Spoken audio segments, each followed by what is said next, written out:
Hey, what's up guys and gals? Check it out. I want to show you guys some of my favorite items from my collection. If you guys are familiar with me, probably know I'm not really a mint on card collector, and I don't really collect vintage toys. I do have, you know, toys from when I was a kid, but I don't collect, you know, I don't buy any more vintage stuff. But anyway, so check it out. Here we have the Street Fighter 2 line that was kind of like a sub-line of G.I. Joe. It was released under the G.I. Joe line, but it's not really G.I. Joe related at all.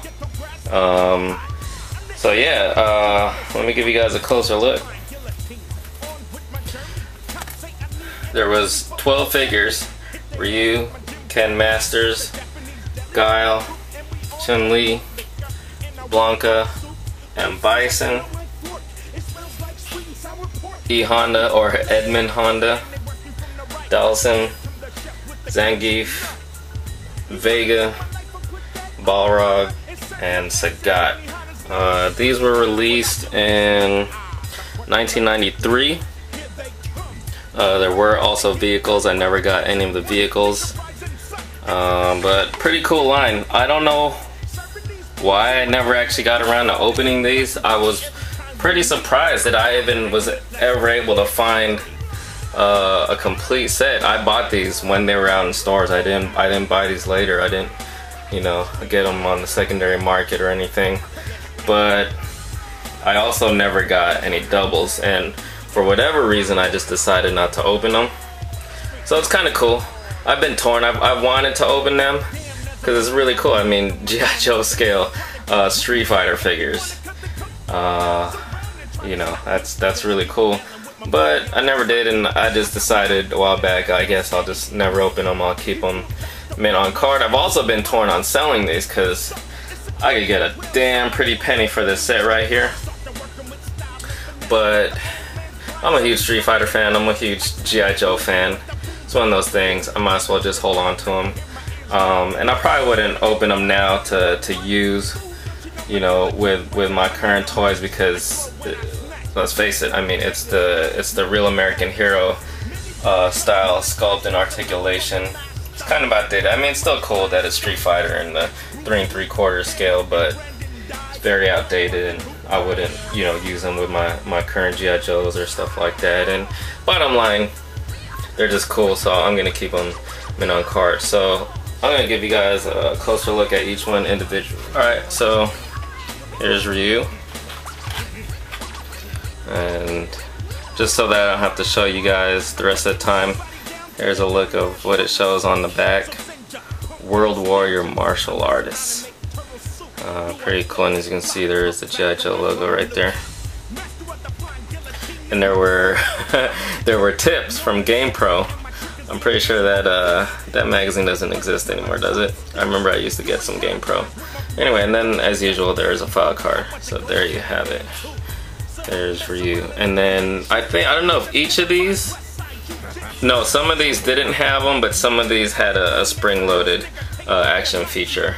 That's probably part of why I also don't want to open these. It's, you know, it hinders the articulation when they have a spring-loaded feature. They also came with weapons. There you have it. There's Ryu. There goes Ken. Not exactly the the prettiest rendition of Ken. Kind of looks like Chuck Norris. Anyway, there you go. He has spring-loaded feature. And there's his file card and his game tips. Alright, Guile. This is one of my favorite, probably my second favorite character. This is, if I was gonna open any, this is the one I've been tempted to open, just this one. I'd want to use it to have Guile just go all around the G.I. Joe universe, whooping some ass.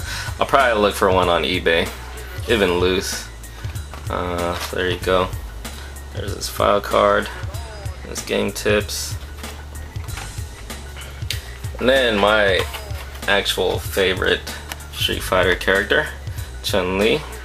Also not the best rendition of her, and she didn't have the regular articulation here in the hips because she has a T-crotch because of her spring-loaded action. Still pretty cool. I think this borrows a body from one of the Ninja Force Scarlet or something like that. So anyway, still it's Chun-Li, and that's cool. And the likeness actually wasn't too bad, you know. They weren't the greatest of making female figures back in the day. They weren't always the prettiest, but you know, it's not half bad looking. Anyway, there goes her file card, her tips. Alright, on to Blanca, another one of my favorites. This one actually looks pretty cool, and I don't know if, I'm pretty sure the body is borrowed from Road Pig. I don't know if this arm right here is the same though, or actually both of these arms for that matter, but you know, I should have been covering that in the previous ones, but yeah. Some of these borrowed bodies from previous G.I. Joe figures, and some of them are completely original. Like him, for example, I'm pretty sure him. Pretty sure Sagat also. Anyway, back to Blanca. Here's his file card and his game tips. Alright, on to M. Bison. Not a bad looking M. Bison. Pretty cool. He has a big ass launcher. Oh, I also should have been covering their little like their what they are, and he's Grandmaster. Let's go back real quick. Ryu is a Shotokan karate fighter. Same with Ken Masters. Guile is a special forces fighter. Chun-Li is a kung fu fighter. Blanca is a jungle fighter. Alright, fast forward back to Bison. He is a Grandmaster. There you go. There goes his file card and his game tips. Should have kind of thought this through before I started shooting. Huh? Yeah, I'm like that. Anyway, so here's E. Honda, sumo wrestler. He has 100 hand slap action. There you go. This is really a cool sculpt because it's one of the most unique sculpts in G.I. Joe ever, especially for back in the day. The face likeness is pretty cool too. Anyway, file card and game tips. To Dawson. This figure looks really cool. Yoga fighter. Yoga flame. Anyway, file card, game tips. Yeah, Zangief. Russian bear wrestler. Gotta love this guy right here.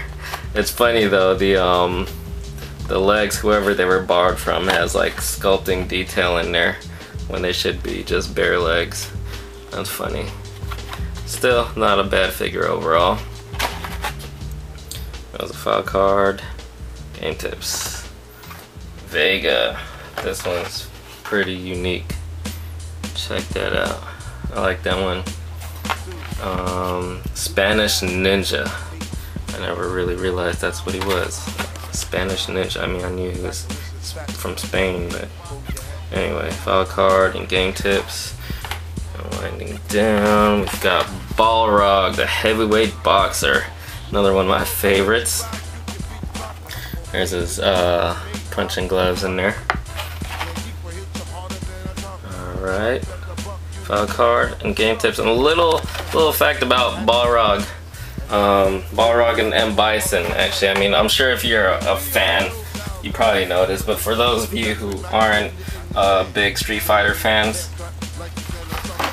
Balrog was originally supposed to be M. Bison. The M was to stand for Mike, so it was kind of like a play on words to sound like, you know, he's supposed to be a knockoff of Mike Tyson. But you know, for legal issues, they decided not to do that, and M. Bison was supposed to be Balrog. So there you go. They just switched the names. That should have been Balrog, and this should have been M. Bison. So anyway. And last but not least, Sagat, the TIE Fighter. Really cool figure. And let's see, yeah, he is taller, as he should be.